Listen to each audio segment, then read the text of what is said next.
welcome to episode 20 of the Inside Real Estate Podcast. Thank you. Today is a milestone episode, and we've got a really special guest today, one of our clients, Anita Robbins.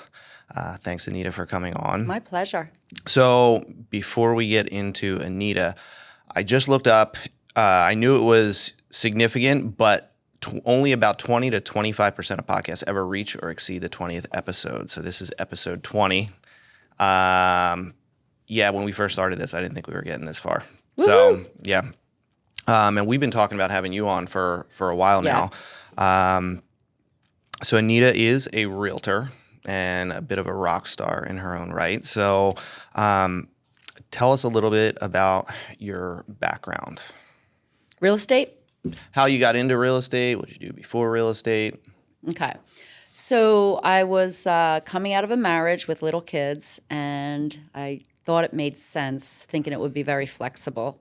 So when my kids got into preschool and maybe daycare, I got into the classes and thinking I would just do it part-time. And then when I saw what it was all about, signed with one company and got into new construction, and it was go time from there. And the trajectory was just continuous from that point forward. Okay. Yeah. Cool. So you were in new construction first, so that's kind of your under contract or something with the builder at that point? It was. The way it was I was a site agent, and it was a very fast-paced job. So this person that I met in the office was a new construction specialist, but he had girls sit the site, because back then you used to have site agents that sat. They still do, actually. Site agents that sit, but the job was so fast that there were two agents. So we split the job. So I was able to be with my kids when she worked, and then when my ex-husband had the kids, I worked on weekends. But we were so fast that we were literally working like 20 weeks straight when this site opened. Oh, wow. And so you are under contract with a builder, but we were able to sell other stuff, resale, which is unusual. Okay. So out of the gate, it was full tilt, new construction, and then getting resale listings from the people we sold houses to. And then it was like, oh my gosh, this is amazing. I work 4 days a week, long days, but I can still be with my kids at school, and I can still work when my ex-husband had the kids. That's important for a lot of people, being able to do the family stuff as well. I think that's one of the perks to this industry, isn't it? It is, right? and I mean, I think that it goes in waves. It depends on the client. It depends on the situation. It depends on the pace. But through that era, the first 17 years, it worked. It worked, and I was able to compartmentalize being a mom, and when I was at work, I was at work, and it worked with a partner. Yep. How long did you do that for? Where you were with the new construction? 17 years. Oh, Yeah. damn. Yeah, 17 years with different builders, basically the same group that I worked with, and I just did everything from low end to high end. And then when the market kind of changed in 2003, 2005, and then life situations between all three of us, two other people I work with, we decided to separate. All good, but we went our separate ways. And when you're in new construction, you kind of lose your identity in the resale market. Mm-hmm. And so what happened was I had to reestablish myself in that. And at that time, I was literally working for a builder where people came to me, basically a listing agent for a builder, but then I loved working with buyers. So for the past, I would say, 17, 18, 19, 21, 2, 5, 6 years, I worked with buyers, a lot of buyers. I loved them. I loved meeting them. I loved looking at houses. And then what happened was, I don't know how, those buyers turned into listings as well. Mm-hmm. And now, for the past 2-3 years, I've been doing majority of listings. I mean, I don't do a lot of sales a year. I do higher price range. That's not to say I don't do lower end or mid range, but my ratio, say if I do 24 sales a year, it could be 20 listings and 4 buyers. Right. Whereas 5 years ago, it would have been 15 buyers and 3 listings. Okay. So and you just go with the wave. Yeah, but that's a big change. I mean, I think you're trying to focus on listings currently, right? And that's what all of the big guru, the motivational guys in real estate will tell you. Listings are key. And if you can shift into that mode and do it, and I'm so blessed, it just morphed into that. And I love it. But I do love buyers as well. Sure. I know that agents struggle and buyers struggle because of the market the way it is. But I think we're going to see a shift. And I mean, if you have a relationship with other agents and you do your job up front and get the buyer qualified and be out there and really advocate for the buyer, you'll be successful. Okay. Yeah. Yeah. No, I agree with that. I mean, I never liked working with buyers. I know you said that. It's a lot of work, but it's 3 times the amount of work. some people love it though, and some people are very good at it. And I think that it depends on the relationship with the buyer. If it's honest and you know them up front and you know that they're not tire kickers and they're fully qualified and they are serious and you keep whittling away at what their true wants are, you're going to be successful. And as an agent, if you know the product and really hear them loud and clearly what they want, you're going to be successful. Okay. But I mean, it is a lot more running around, but I keep going back to those deep conversations and saying, do you really want to be here? And you point out things that maybe it's not lining up with what they told you originally. Yep. And then you just keep whittling away until you have either a demographic that is smaller and then you hone in on that, or in the beginning you keep pointing them in the direction of where they really want to be. Right. And that it's an art. It's an art. I would tend to agree. I mean, it's not rocket science, but like being able to work with the client in the way that's going to help you get to that finish line is definitely, I would agree, it's an art. Talk a little bit about trust with your client, because I think that's probably a big factor in them, you know, how they work with you and being able to trust. Because if they don't trust the agent they're working with, they're probably going to be resistant to advice and guidance and things like that. So how important is trust, and how does an agent work to build that trust with a client?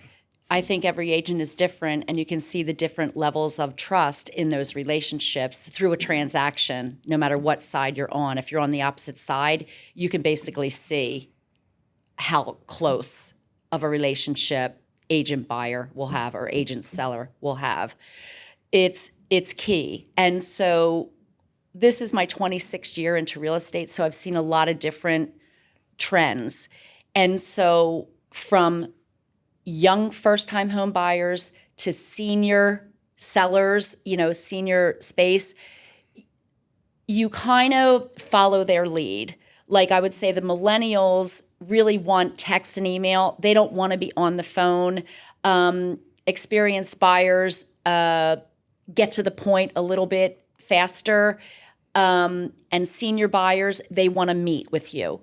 And I do all three. But even in the millennial space, I will take them out to dinner or lunch and say, this is the process. Do you have any questions? And just get to know them to say, look, I can text and email you all day long, but a conversation back and forth is going to make you more comfortable, eliminate a lot of unknowns, and it just brings us closer to getting you across the finish line. Right. And it's not just what product they're interested in or what they think they want in a house.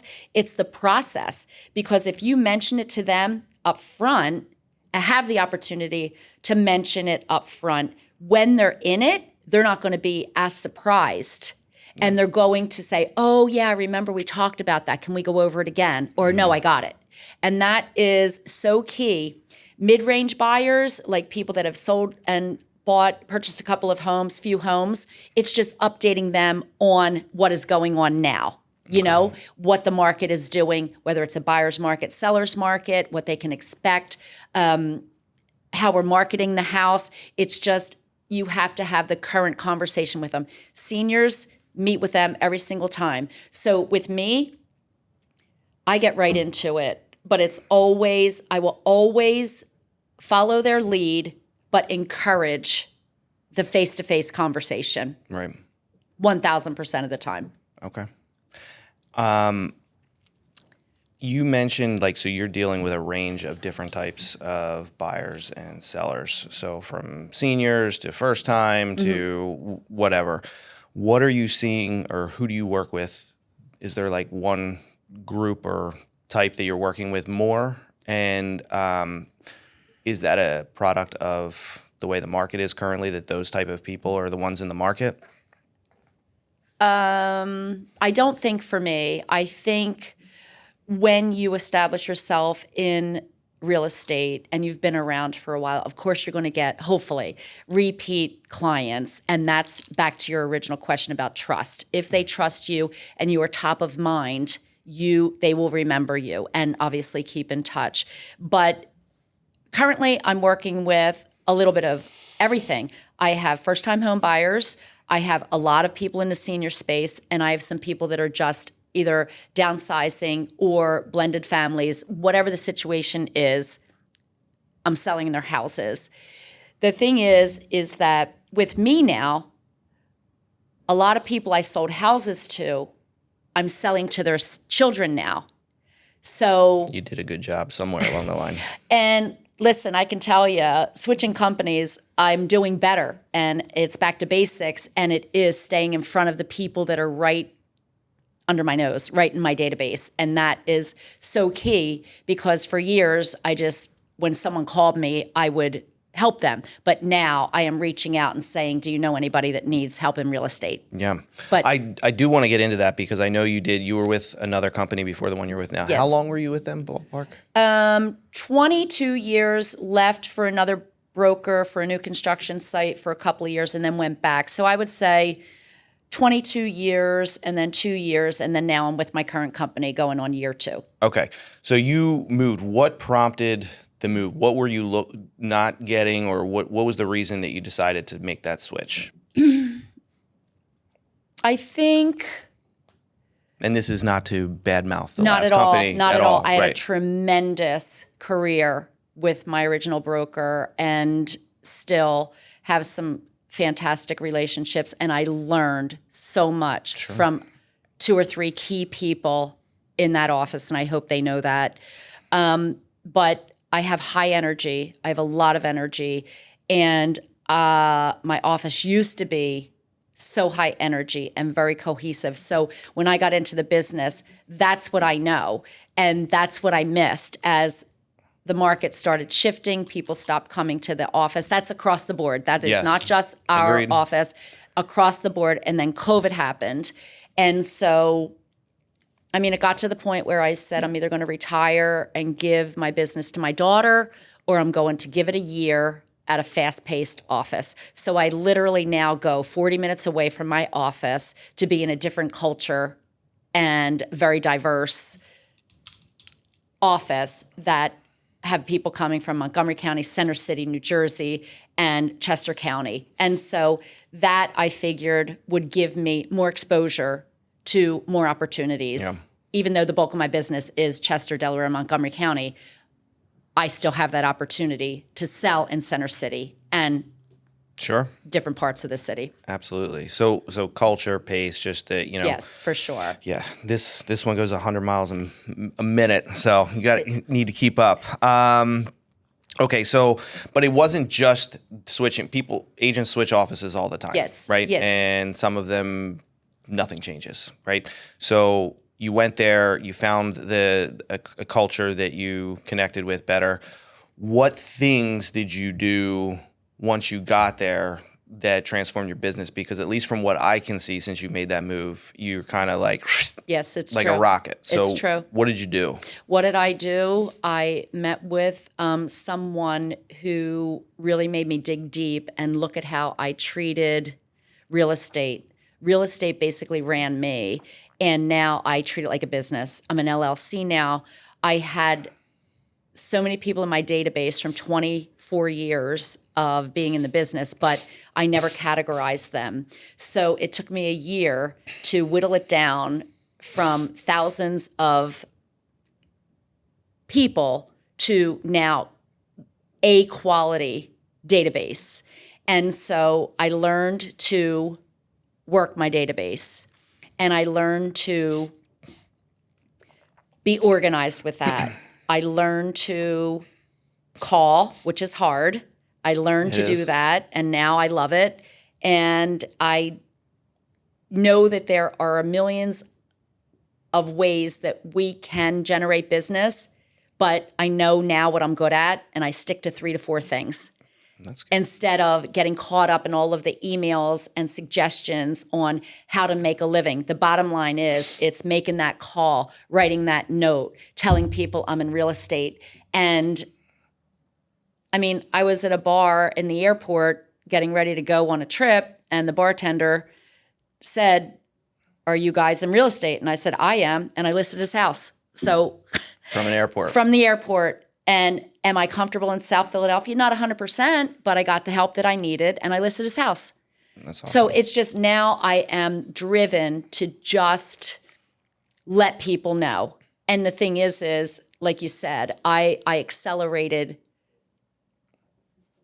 beyond anything I ever thought of, because the truth of the matter is, when I went to this new brokerage, Keller Williams Main Line, I said, I'm going to give it a year. If I don't make it, I'm retiring. I was number 1 individual salesperson. You're a realtor. You're not retiring. You guys don't retire. Okay. So while we're on talking about new brokerages, right? I brought this up in one of our last podcasts recently. And so I got my license right in around 2007, 2008, right as everything tanked. And I had it for a while. I actually started with KW Mainline, not the KW Mainline you're with. Yeah. It's a completely different ballgame Sure now. is. But I went there, like my thinking was, oh, the Mainline, like all this money out there. And it wasn't what you have right now. I actually made a move to another office once because I was kind of looking for the same thing. Like it was just the pace or just kind of like the environment. It just wasn't there. I haven't had my license for probably about 13 years now. But back then, certain brokerages had a reputation for being more bougie, more like, hey, this is the broker. If you're listing a luxury thing, the luxury house, this is, the brokerage you want to be at, all that type of stuff. How important is it, and is it as important today for the buyer and seller what brokerage you're with? Or is the brokerage more important for the agent like you to give you what you need to service the buyer and the seller? In my opinion, the way I look at it is I think a good agent's going to be successful wherever they go, right? But so I'm of the camp thinking that the brokerage is more for the agent and what they're going to be able to provide. I think there is still some brand recognition, all that type of thing.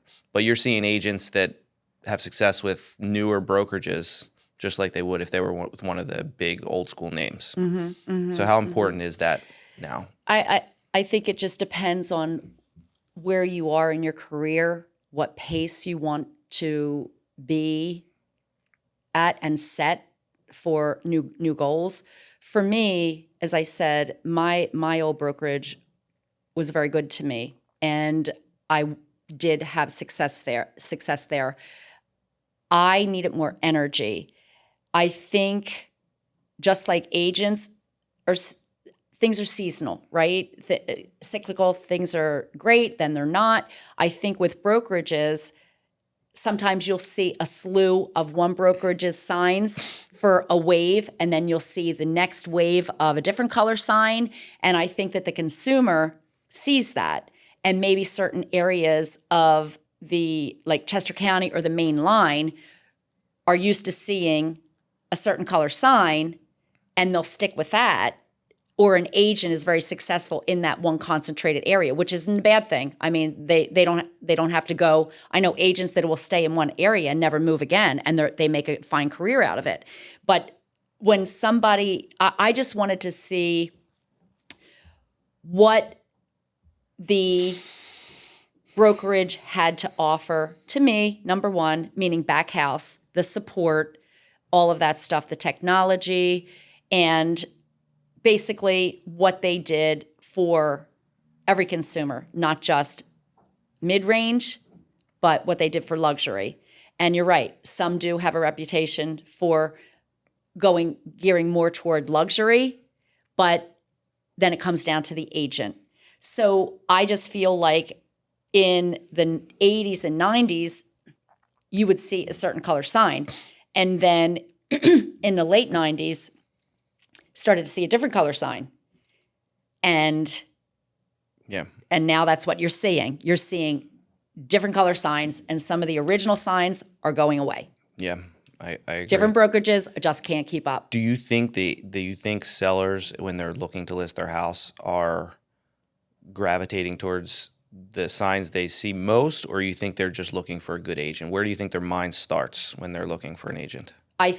I think a little bit of both, and I think you're right. And so that's where experience comes in. Like this market right now is not an order-taking market. It's an experience-based agent market. It's not just writing orders. You are working to get the listing, to get the buyer the house.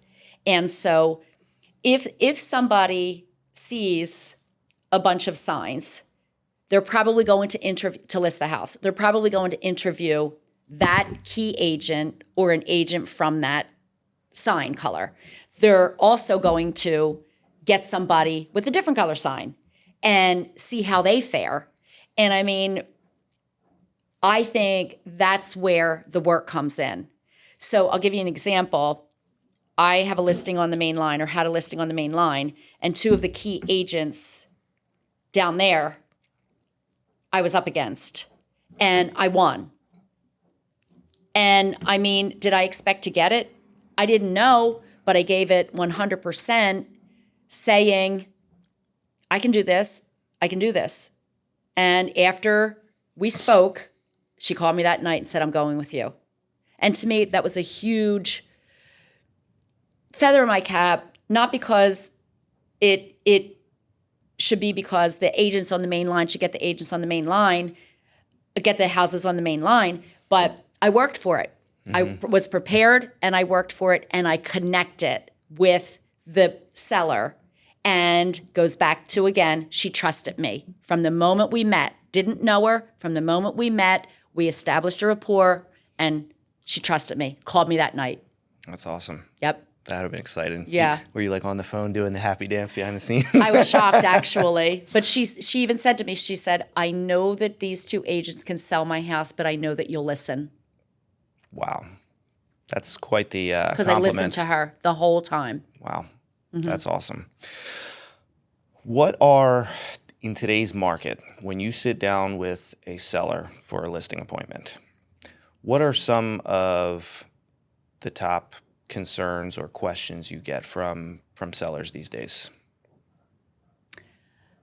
How much is my house worth? Because sellers oftentimes are in there for a long time, and they have kind of like skewed opinions of their house, and the job is to gently point some things out that might come up so that they're not shocked. Just like I said, when you're meeting with a buyer, brand new buyer, and you're explaining the process up front so that when you're in the process, it's not foreign or new. This way, when you are on a listing appointment and you point some things out that might come up in feedback or why someone's not buying the house, they're not surprised. And that is one of the key things. The second thing I think that most agents would agree is that we have to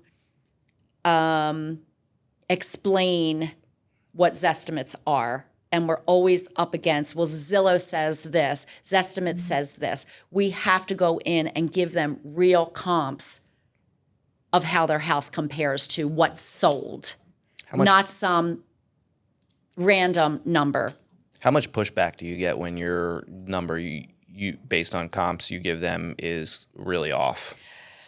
I think sometimes people just don't want to hear it, but then what I think is what's going on underneath. What's the financial situation? Is it a divorce? Is it like, why are they so connected to this number after they see black and white numbers in, factual numbers of what actually sold? Yeah. So there's usually an underlying current that creates that pushback. Okay. What else? Anything else that you see?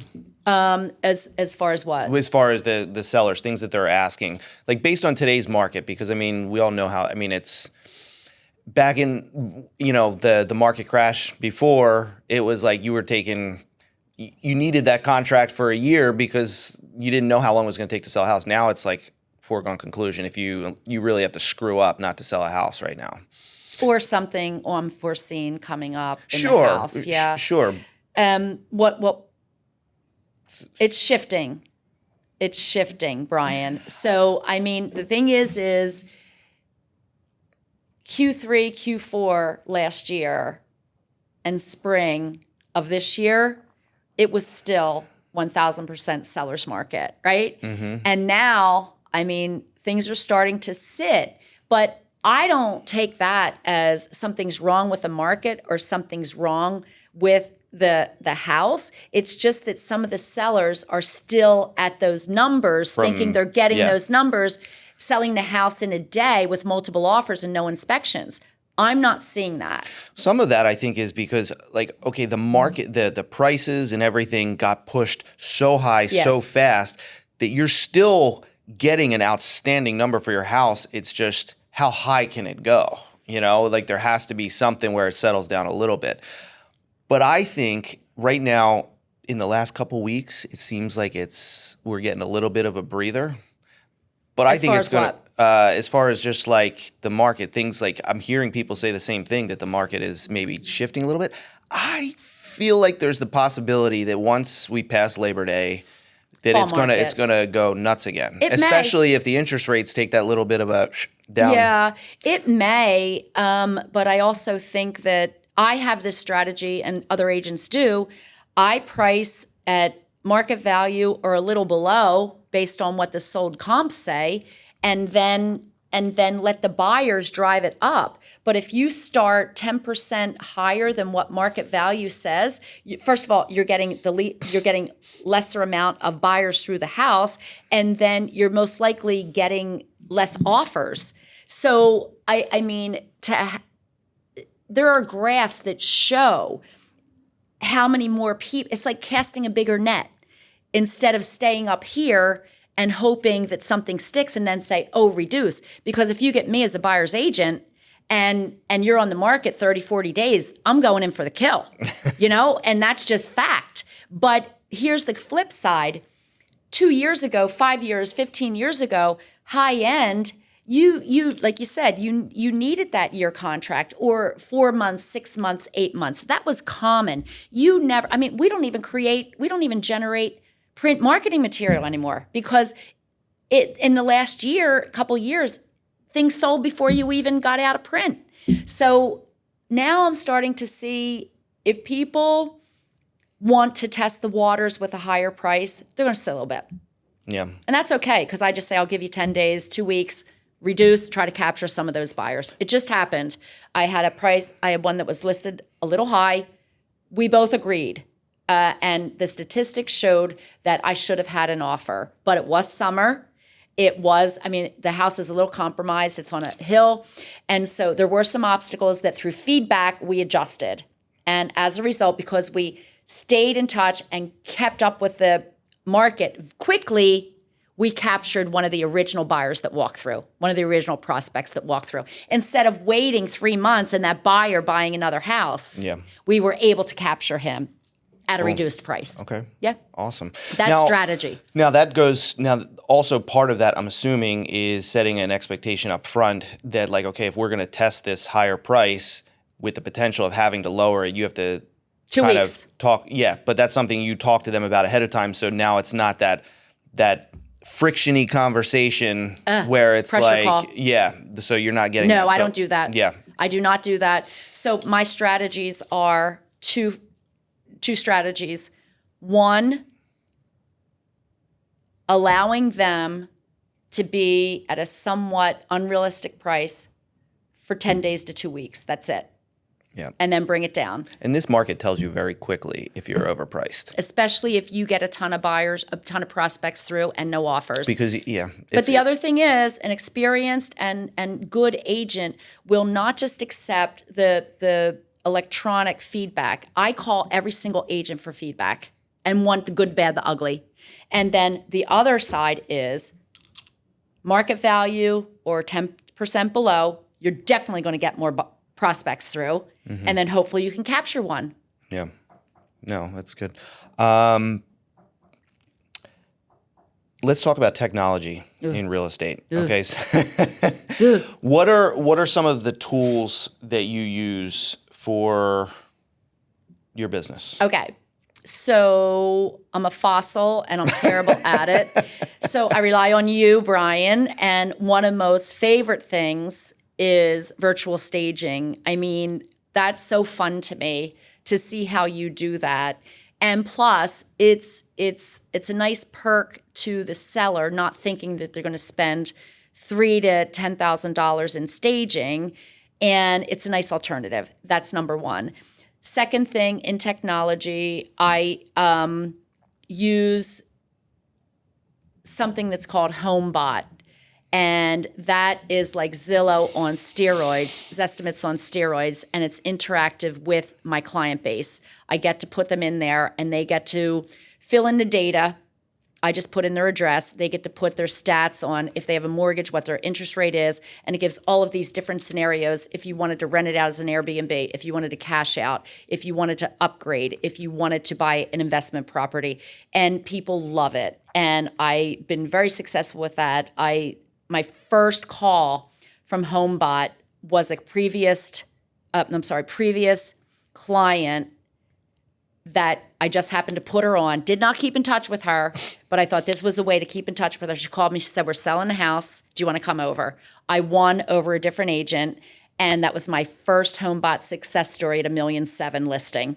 And so that to me is passive touching clients. And then once in a while, I'll drive down the road, not once in a while, every single day, I make a list of 5 or 10 people and just say, "Oh my gosh, isn't Homebot awesome?" And we just talk about that. And so it's what you do for me with the photos and virtual staging.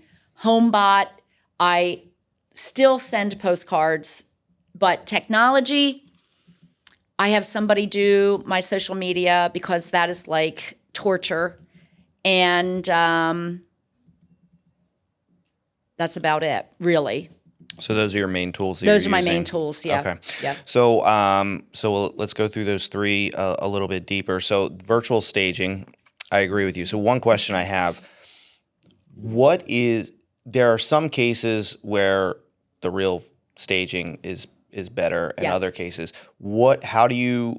What's the differentiator? Like, how do you decide if, like, hey, we need to use virtual staging is better or real staging is better? How does that work? So, for example, I had a custom-built home that was one floor living, and it was hard to imagine when you walked through the door. It was just this grand space, and that definitely needed true staging for people to come in and envision how they would set these rooms up.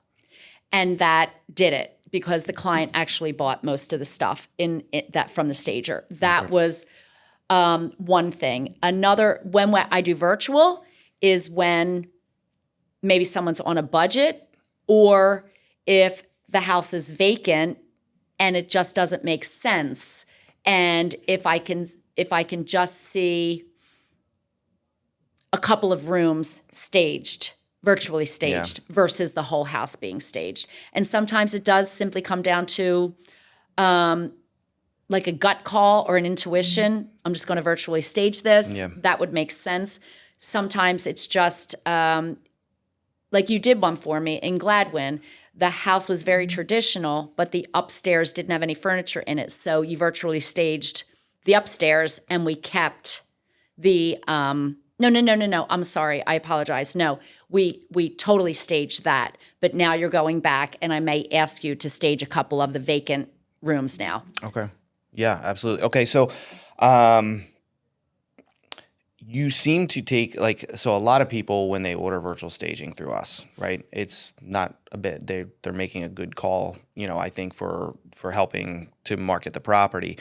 But you seem to take the different things that you do very seriously. Like you're putting it's a professional good call or a decision you're making for a purpose. It's not just say, hey, the room's empty, let me just stage it for the hell of it, and they don't think anything of it.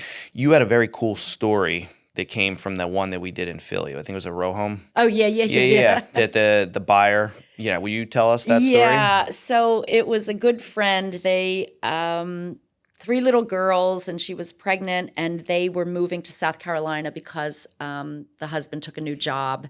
Totally stressed out. The house was kind of, worn because they had 3 kids and they were just trying to get by. And so we took everything out. We made a decision to take everything out, let them move out, and we would virtually stage the house. And you guys did an amazing job because the buyer's agent bought the house for his mother, and they thought it was real. And they were surprised when they didn't see the furniture in there, and they ended up decorating the house exactly the way the staging was done by you. Yeah. I've never heard anybody with that kind of story afterwards. It was so cool. And it was so cool. That would really, for the house, I mean, it's not that it was a bad house, but it wasn't anything special. But I was just like, damn, it turned out really well. It did. And I mean, there was no sense in incurring that cost to the seller. No, not in that case. And I knew the market was crazy up there, and I knew that it was going to sell. I mean, I think we had, 22 showings the first day and several offers, but the buyer's agent was just so amazing that he's like, oh my gosh, I'm buying it for my mom. And we walked in there and said, where's the furniture? So I forgot to put virtual staged in the MLS. So that was my fault. But that was a good story. Yeah. No, for sure. Okay, Homebot. Oh, yeah. So one of the one of the things that probably makes this work is it's something, like you said, it's interactive, right? Yes. It's something that you're offering a tool essentially to the client, right? And also, but you're providing them value. Like it's something that they can play with. It sounded like you were saying that if they were thinking about looking into an investment property, they could put that address in and it would give them information on how that could play out for them? Or No, the way it works, so what it does is you put the information in, and then they can be interactive with it by adding more. So if the tax parcel says that it's 4-bed, 2-bath, but they actually have 4 bed, 3-bath, they can tweak that. So then it adjusts the value, right? They can also put in their balance of their mortgage, if they have one, and their interest rate. And then there's another section where if you want to cash out and buy an investment property with an open line of credit, it gives you that price range of what you can purchase. It also tells you if you want to hold on to it and use it as an Airbnb, it captures all of the information from other Airbnbs in the area, and it gives you a scenario, a statistic on if you have 15 nights rented a night, what it would be. And then you can say, well, I plan on having 21 nights rented a month. This is what it would be. And it generates that estimated income. Wow. Yeah. The coolest thing, so say if you have a mortgage and you are paying just the principal and interest, okay, your amount. It shows you if you pay $50 more a month toward principal and you plug that in and hit enter, it calculates how many years you take off the life of your mortgage. Wow. And then it's like $50, $75, $100 a month. So if someone gets into that discipline, they can shave off 7, 8, 10 years off the life of their mortgage. That's awesome. And so it's a small investment to me, but I offer it to my clients. Yeah. And it has been, I mean, I'm on my 5th listing now from it, because another great story, the one you did on Coal Valley, good friends now, they saw, I just randomly put her on and she goes, can I seriously get this for my house? And I know exactly where she lives. And I said, yes, I know your neighborhood. I know you can. So here, they've lived in that house since 1995, paid for something for it. The neighborhood captures $1.2 million, $1.3 million. Her house was the smallest house in the community, but I just said, let's get at it. We took like 3 months. He was a superstar. She works. He was a superstar. Totally transformed the house. Had someone come in and paint. We did some things. They put some money into it, okay? Because since 1995, they didn't have a mortgage. Since 1995, they used the house. So they're willing to do some things. And then we had that house fully staged. You came in and took pictures. We listed it for $1.2 million, and we got $1.15 million. Okay. Do you believe that? No, it's crazy. Yeah.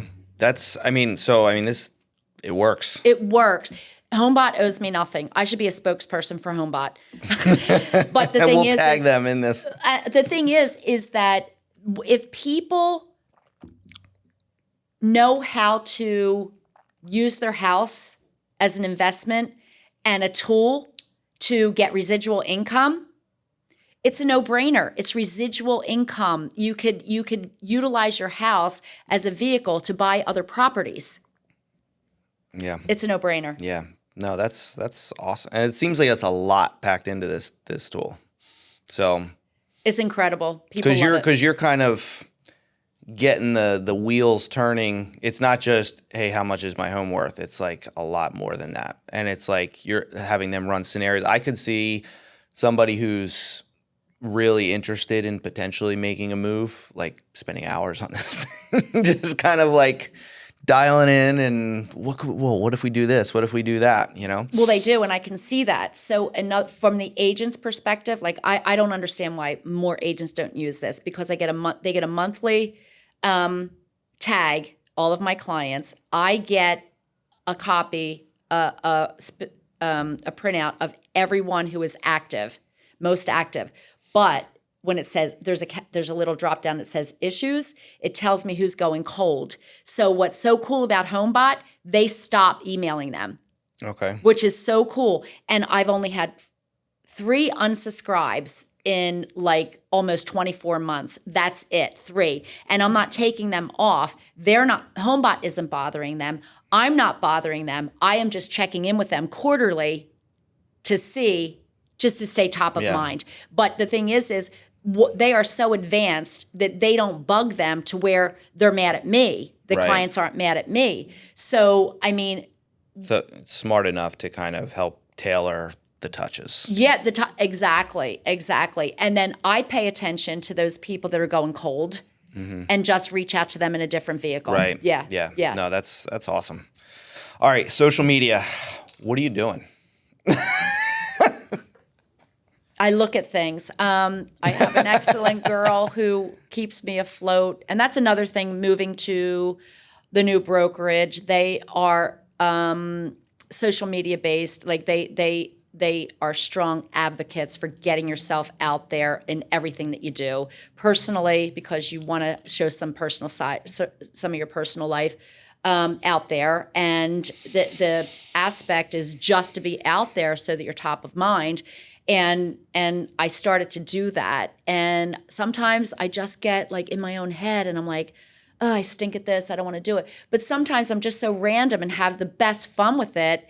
But I can do better. But what am I doing? I have a campaign for when I list a house So it automatically goes to coming soon, active, pended, sold. So the moment I get a listing, those 4 posts are created. Okay. My girl knows how lame I am. She sends me that post in the morning of when it's going active or when it goes pended so that I don't have to dig through anything. She just knows me and does that. Awesome.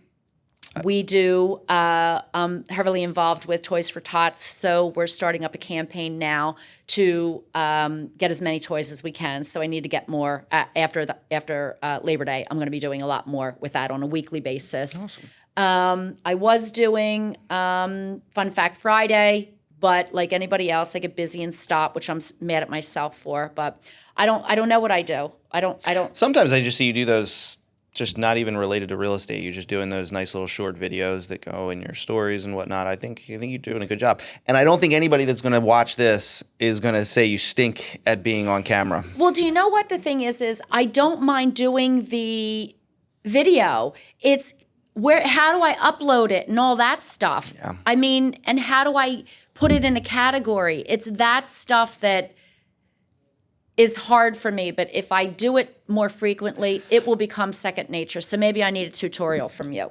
Yeah, we'll talk. We'll have Anita. You should do a focus group and just do that. Well, one of the things that I want to do is plan it out. So probably start once a month and then build it from there. Have like a time where we have a group that comes in, like people can sign up, X amount of people come in, and then it's just like a content session. So it could be like a handful of agents, just collaborative content, like people coming in. We could do like mini podcast looking things, just fun reels and that type of stuff, just to get people's feet wet. One of the biggest things that we're doing right now is we're getting rid of some packages that we offer that people don't really go for. We're adding other ones based on things that, like combinations of things that people use, but we're trying to build in a video element to almost everything. And not just, like a lot of people will do a video for a property, but they now have the option, it's not extra, it's built in to where they can be in the video. Because the video currently right now, the way the search sites are, Zillow kind of leads the way with this. They're promoting the 3D tours more. Mm-hmm. So for the MLS, the 3D tours are what the sites want, but you're not going to put a Matterport or a 3D tour on Instagram, so you need the video content. Yeah. But if you're going to do it anyway, be in it so people get to see you. I know. I want to do that. We just have to plan it. We do, and I need to stick to it because, I did it on a couple, and the bloopers were so funny. That was. And once I'm going, I'm fine. Yeah. But I would strongly encourage you to do that because even these new PAR forms and stuff like that, 8 of us got together and we just hashed it out. And I mean, all of us feel so much better by doing that. Yeah. And I mean, I think that in a safe environment, agents will respond to something that if you did that. Yeah, it just needs to be fun. And I tell people, it's like in the beginning, you're not going to be great off the bat, right? But nobody's paying attention right away. It's when you start to get a rhythm, that's when people pay attention and you're getting better anyway. Exactly, and there's no way out but through. Exactly. And I mean, I try to tell myself that in some situations, but I get hung up and I'm like, why? Or truthfully, what happens is, I'm going to wake up and do that. Oh, let me just work out. And then I'm like, oh, let me take a shower. And then next thing you know, it's 4:00 in the afternoon. And it just doesn't happen. So same thing, like blocking time. I have to block this. It's just so elementary. I know. It's getting there, but I definitely think it's noticeable what you're doing. Okay. So that's a good thing. I'll get better with help. All right. So we're coming up just a few more things. So when marketing a property, what things do you look to as far as marketing materials and what's your strategy for marketing a listing? I love the old days where we used to have these beautiful brochures and all of that and the seller packet. And then we even went through having thumb drives with all the photos and all the documents on it. I know. But it's, again, you have to be cognizant of what the market is. I mean, last year, 2 years ago, I would get stuck with hundreds of dollars of printed marketing material because the house sold So fast, yeah. So now it's basically the professional videos. We used to go in and take our own photos with a broker's camera, and then it got to be, well, we did it on our cell phone. And now it's like you cannot, when you see a listing with non-professional photos, automatically you're like, what other red flags? Like, why are they not investing in showcasing this house? Sometimes I think it's really the agent. I mean, like you said, you see the best of the best and some of the stuff that's not so great, right? We see all ends of the spectrum. Yes, you do. And even like sometimes we go into the crappiest house in the world, but a professional photograph is going to make that it's just presentation, right? And I think I'm putting a realtor's hat on. It's like it says something about you professionally if you're not it's not that much money. Well, it's not. And I mean, the perfect example is that house in Philadelphia that we staged. It's a beautiful house. It's a great house, but staging showcased it and showed obviously the buyers and the buyer's agent the potential of what it could be. And I mean, I think that you have to advocate for that, but there are statistics that show a staged home sells faster and for more money. Yeah. Yeah. I mean, 100%. Meaning and with professional photos. Yeah. Yeah. Yeah. You have to. It's not even to me, it's just part of my budget. Yeah. And I think it's like, yes, I do sell that stuff to people, but that service to people. But at the same time, it's like, if I was selling my house, I'm not going with an agent that's not doing that stuff, because that's the basics. We started this business back when they were still putting listings in newspapers, and professional photography was not the standard. Now it's the standard. It is the standard. And it's just something that it's just you go in there, and like you said, if you're running a business and you build it into your budget, you're not feeling it that way, And well, my sellers can rely on it. Yeah. They can rely that I am going to do that, because most of the time they're looking at my sold listings and they want to see what it looks like, and they can see the video, they can see the photos, and you and I will discuss at times if it's worth doing video and or drone, and we make that decision together as we get to the house. There are cases where it's not, yeah, and but always professional photos. Yes, and it gives you some ammo to go into a listing appointment with, to say, hey, we provide this, versus saying like, okay, I'm just going to sell your house for this number and whatever, and hope for the best. Right, exactly. No. So, but yeah, why would somebody want to work with Anita Robbins? What makes you special? Well, I think I'm fun, and I try to take the stress out of it. And sometimes, most times that happens. Sometimes it's not. It's just a stressful situation for whatever reason. But I think that I put my blood, sweat, and tears into it, whether I'm even aware of it or not. Other people see that in me. It's just, I was taught old school. 26 years ago, the business was so different. We used to drive to people's houses all day long, all night long, to get that contract signed. We met with other agents. We knew every player in the transaction. It's not that way now.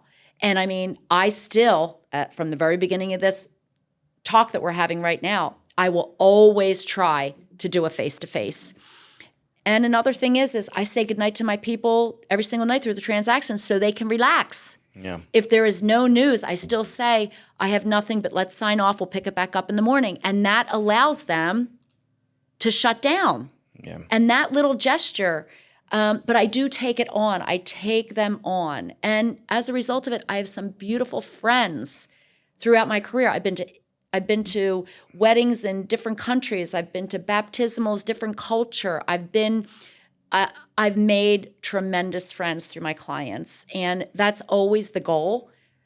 And not just to be top of mind for when they sell the house or want to purchase another one, it's because it's the right thing to do. And overall, it goes in waves. Real estate agents have not the best reputation for whatever reason, lazy, unethical, but I know agents that are none of that. They are stellar agents, and I still learn from some agents, and I love some serious younger agents that are coming up and killing it. I mean, I'm 63. When I came to this new brokerage, Keller Williams, I asked for a mentor, accountability partner, and Jeremy said, how about Matt Talent? Matt Talent is killing it. He was 29 years old. He's 30 years old now. He's a super host Airbnb guy. I don't even know how many properties he has. He just moved from Manayunk or Conshohocken or wherever to the main line. I have an accountability call with him every day at 1 o'clock. This kid keeps me in line because he's back to basics and he walks the walk. Like, he shows me where I'm wasting time. He shows me where I'm wasting my energy.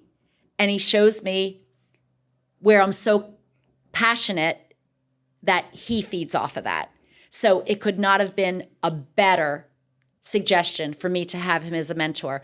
But like for me, the moment, even before, the moment I meet people, it's game on for me. It is. And I take it on. 1,000%. That's awesome. Let's hope the Phillies are game on soon. Okay, so for sellers right now, your best piece of advice?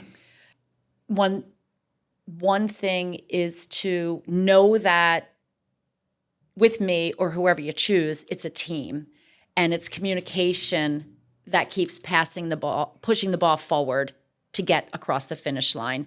So, I mean, if there's a little bit of friction or if we're not in alignment, we need to get back in alignment. I mean, I will tell you, I can miss the mark with my sellers on listing a house, and then based on feedback, deep feedback, not just the electronic feedback, digging deep, working for my sellers, going back to these agents who showed the house and asking them for everything that they liked and disliked about the house, and adjusting, pivoting, whatever you want to call it. But knowing that you are a team, it's not just me selling your house. We are selling your home. And we work together to cross the finish line. And it has to be a win-win. I will tell them I will not be disrespectful or go out for the kill if it's unethical. And I will never deliver a house that is unsafe or not sound. And I often say to them, would you want this for your child? Would you want your child to move into a house that was not electrically sound, stucco issues? And then when they look at that from that perspective, they're like, no, I wouldn't want to deliver a house like that. So sometimes it's hard conversations to get back on track. Sometimes it's just you're following their lead or you're going at their pace because they process things differently. Yeah. Cool. And then what would you say to somebody who's getting ready to buy a house in this market and knowing they have to, can be a little challenging? What would you give them, what's your encouragement or piece of advice going into buying a house right now? Well, if a buyer reaches out to me, I want that upfront meeting. I want to know everything about them that I can, what's motivating them to sell, realistically what they can afford. And then after I do my thing, I put them in touch with a lender if they need a mortgage. I put them in touch with a lender that kind of meets their personality, because there's all different kinds of agents, there's all different kinds of lenders, there's all different kinds of buyers. So again, you're building a team for success. And once you educate them and help them understand the process, and then simultaneously the lender is explaining what they need from them financially, it's a win-win. And so it will be challenging, but the more prepared they are, the easier it will be to make a decision and not have to sleep on it, because that's not this kind of market. And they will already be familiar with the process. So basically, a good friend of mine told me a long time ago, I over E, intelligence over emotion. And if you can keep the emotion out of it, it's a business deal. No room for emotion. I over E, intelligence over emotion. You will cross the finish line confidently, and you will make decisions confidently. One thing that I won't do, if a buyer calls me because their agent, or they say their agent couldn't get them a home, I will decipher that situation, because in the market that we're sort of in, if there are 10 offers, one person wins. And if a buyer could not compete in that house, it's not the agent's fault. Right. So I will not accept a buyer that is firing their agent because of their financial situation.